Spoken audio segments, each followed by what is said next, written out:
Hello મિત્રો, આ મહિનાનો સમય ચૈત્ર માસનો સમય છે અને આ સમયગાળામાં કીડીઓ બહાર વધારે આવે છે જમીનમાંથી.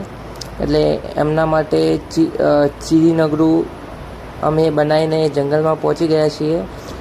એ રીતે બને કે જેમાં ખાંડ અને આટો બે મિક્સ થાય અને એના પછી તે બને છે. તો અમે એ વસ્તુ બનાવી અને આ જંગલ ખાતા વિસ્તારમાં પહોંચી ગયા છીએ. હાથીદ્રા સાઈડ તમે જોઈ શકો છો. હું અને મારો મિત્ર 2 જણા પહોંચી ગયા છીએ, જેથી ચીરી નગરું કરવાથી ચીડીઓને પણ ભોજન મળી રહે.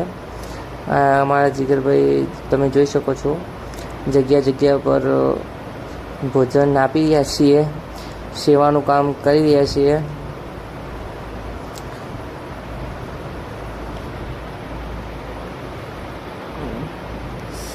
લાગતું નથી કે તમને ચીડીઓ દેખાતી હશે. મને તો દેખાય છે, પણ તમને કેમેરામાં એટલું સ્પષ્ટ દેખાય નહીં. તો પણ ટ્રાય કરું, જુઓ થોડી ઘણી દેખો થોડું ઘણું દેખાતી છે. જુઓ, બસ આ જ રીતે તેમને ભોજન મળી રહે. તમે પણ તમારા આજુબાજુ વિસ્તારમાં ટ્રાય કરજો. અને આ કાકા તમે જંગલ વિસ્તારના બધું સાંભળનાર છે, એ અમને વચ્ચે મળ્યા તો અમને કીધું કે આ ટોકામાં પાણી ભરેલું હે, આગળ આ જગ્યાએ ખાલી છે, તમે આગળ જતા હોય તો જાજો રેસ જોવા મળશે ને બધું. થોડી ઘણી વાતચીત કરી કે ફંડ કેટલો આવે, તો કાકા કે ફંડ તો બહુ આવે, પણ આગળથી માણસો ખાતા એ પછી લાસ્ટમાં કોઈ વધતું નહીં વધારે. બાકી ફંડ તો 70 લાખ ઉપર જંગલ ખાતા વિસ્તારમાં પાસ થાય. હવે એ બધી વાત જવા દો. આપણે તમે જોઈ શકો છો કે તમે પણ કોઈ વધારે ના કરી ગયો તો ખાલી આટલું થેલી જેટલું કરો અને એટલી કીડીઓ માટે હેલ્પ કરો. અને આ સમયમાં જમવાનું પણ વધારે જુઓ. તમે જોઈ શકો છો કે આવા જંગલમાં એમને ભોજન કેવી રીતે મળે. અને અમે થોડું નોખતા હતા, કારણ કે ત્યાં વાંદરા પણ હતા.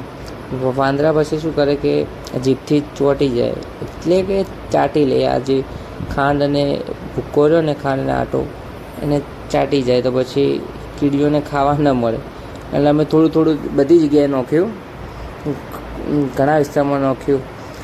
25 થી 30 ઝાડના નીચે આ નોખેલું છે, એટલે જેથી શું કે ખાઈ શકે.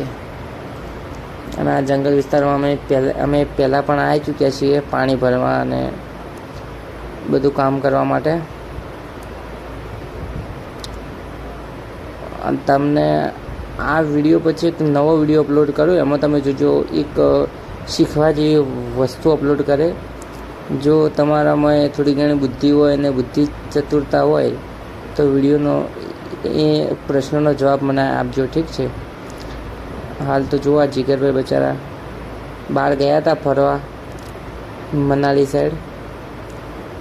કાલ આવ્યા છે ને હજી આવીને તો તરત સેવાનું કામ ચાલુ કરી દીધું, અમને સપોર્ટ કરવાનું. હું પણ પાટણ ગયો તો પાટણથી આજ આવ્યો એવો જ. અને બધું કામ પતાવી રહ્યા અને હવે અમે ઘરે જઈએ. તો મળીએ નવા બ્લોગ સાથે.